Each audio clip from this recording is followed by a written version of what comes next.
Today's local and national news from Thailand via the fabulous Pattaya Media Group. And if you'd be kind enough to like and subscribe, here's a tip for you to get the very latest news from us every day. When you subscribe, click on the button that says All. And then every day you'll get an update straight from us.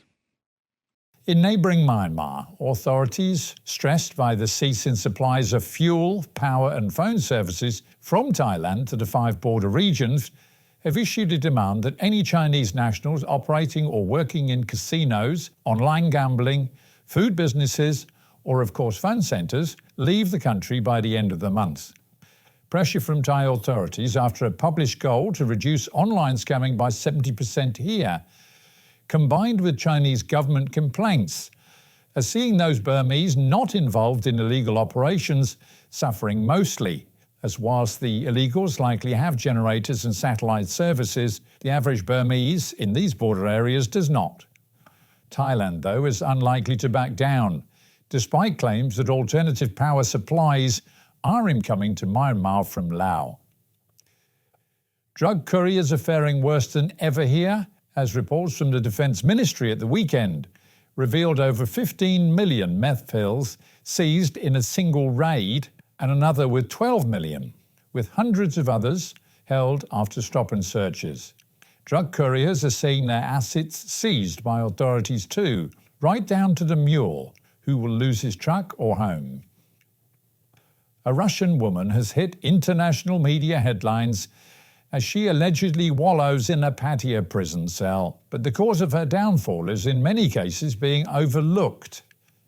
Alexander T, a 23-year-old washed-up former teen model, had already been deported from Thailand previously, spent time in Dubai, which is far from cheap, and then, despite his deportation, come back to Thailand, facing the less-than-swank immigration detention centres as her next stop. Friends claim that she's penniless and fallen out with family, so has no funds to pay fines and flight costs.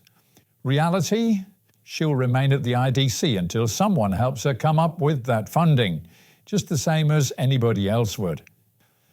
Tomorrow, Wednesday, is Makabucha Day on the Buddhist calendar.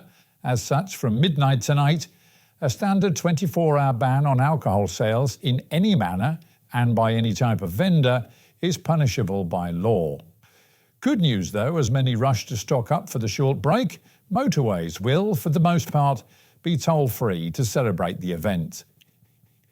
A gang of pro-Russian website and business network hackers has been arrested whilst holidaying on Phuket. The 4 are wanted in both Switzerland and the US to face charges of scamming $15 million from companies and individuals whose networks they hacked, then demanding money to release them. If the companies didn't pay up, they threatened to release accounting and other data to the general public. Those flying to Moscow yesterday from Phuket felt more as if they were on a fair ride as the plane flew multiple loops around Thailand's capital before finally landing at the main airport. It seems that an issue with the landing gear that services the wheels when down wasn't closing completely.